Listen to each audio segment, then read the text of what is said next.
Today about referrals from therapists and counselors with the Baroness Juliane von Schmeling from the Baroness Consulting and Mediation in Wilkes-Barre. Juliane, great to have you on the show today. Thanks. Happy to be back. Well, we're talking today about sometimes when you have the divorce process going on, you have to talk to therapists and counselors, and they can aid in this process. Well, a lot of times what happens, people are very conflicted. They're very unhappy in a relationship maybe, and think that if they are working with a therapist or a counselor, that maybe they can work through some of their problems, and not recognizing that the marriage is maybe the source of their problems. So a good therapist at some point should recognize that and not try to perpetuate their therapy to make a lot of money, but maybe advise that they should at least check into the possibility of considering a divorce. And in your case, when you do mediation, I know you always talk about how it's a more civil process between the two parties. Yeah, I mean, it's, when both parties come to the table, there's not a lot of paperwork that goes back and forth. The shock effect is taken away. And then the other thing that's very critical for many is it's more confidential, because we can keep issues, especially when a therapist has been involved or was involved because of some issues. We can keep it within the walls, not so much as on paper, not so much as documented. A lot of the documentation ends up in the courts and therefore in the public domain. It can be looked up by anybody, anywhere in the world. And in a lot of instances, when the therapist can help, he can or she can help alleviate anxiety and the stress factor as well.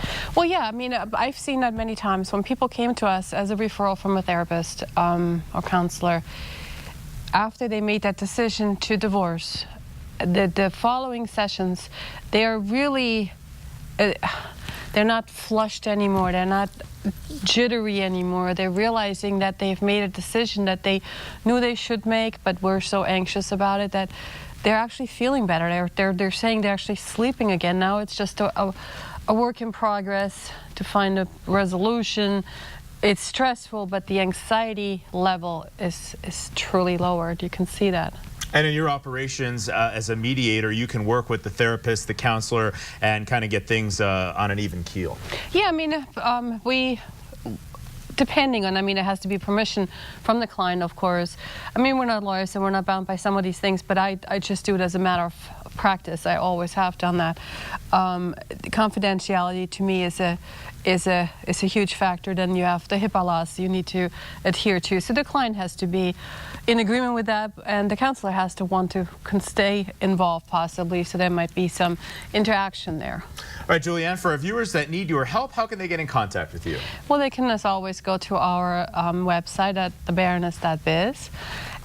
Or they can call our office at 570-814-3563 and ask for a free consult. All right, the Baroness Juliane von Schmeling from the Baroness Consulting and Mediation in Wilkes-Barre. Thanks so much for being here. We'll see you again next time. Okay, looking forward to it. Jason Sabatelli is in the PA Live kitchen today, and he is making shrimp and chicken marsala. That's coming up next. We'll see how it's all going. And then later on Eyewitness News at 5, the investigation into the police shooting of a Hazleton man.